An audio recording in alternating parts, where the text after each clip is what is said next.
आइए सुनते हैं एक प्रेरणादायक कहानी है परमात्मा और किसान। एक बार एक किसान परमात्मा से बड़ा नाराज हो गया। कभी बाढ़ आ जाए, कभी सूखा पड़ जाए, कभी धूप बहुत तेज हो जाए तो कभी ओले पड़ जाए। हर बार कुछ न कुछ कारण से उसकी फसल थोड़ी खराब हो जाए। एक दिन बड़ा तंग आकर उसने परमात्मा से कहा, देखिए प्रभु, आप परमात्मा हैं, लेकिन लगता है आपको खेती-बाड़ी की ज़्यादा जानकारी नहीं है। एक प्रार्थना है कि एक साल मुझे मौका दीजिए, जैसा मैं चाहूँ वैसा मौसम हो, फिर आप देखना मैं कैसे अन्न के भंडार भर दूँगा। परमात्मा मुस्कुराए और कहा, ठीक है, जैसा तुम कहोगे वैसा ही मौसम दूँगा, मैं दखल नहीं करूँगा। किसान ने गेहूँ की फसल बोई।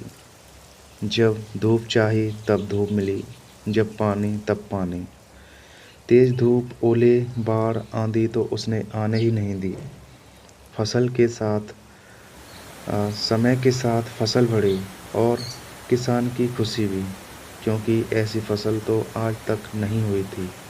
किसान ने मन ही मन सोचा, अब पता चलेगा परमात्मा को कि फसल कैसे करते हैं।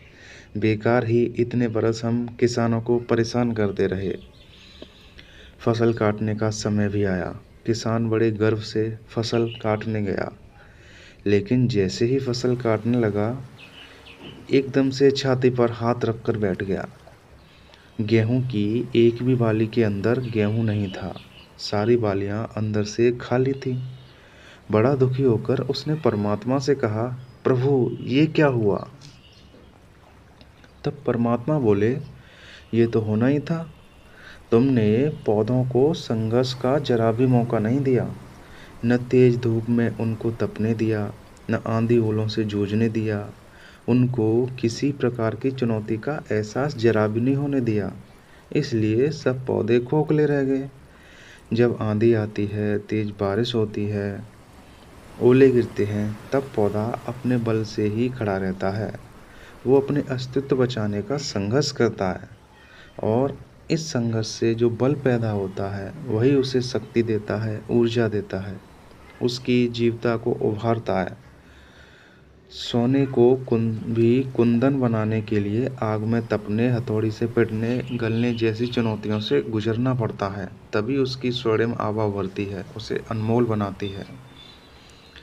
इसी तरह जिंदगी में भी हर संघर्ष अगर संघर्ष ना हो, चुनौती ना हो, तो आदमी खोखला ही रह जाता है। उसके अंदर कोई गुण नहीं आ पाता। ये चुनौतियाँ ही हैं जो आदमी रूपी तलवार को धार देती हैं, उसे सशक्त और प्रखर बनाती हैं। अगर प्रतिभाशाली बनना है तो चुनौतियाँ स्वीकार करनी ही पड़ेंगी, अन्यथा हम खोखले ही रह जाएंगे। अगर ज़िंदगी में प्रखर बनना है, प्रतिभाशाली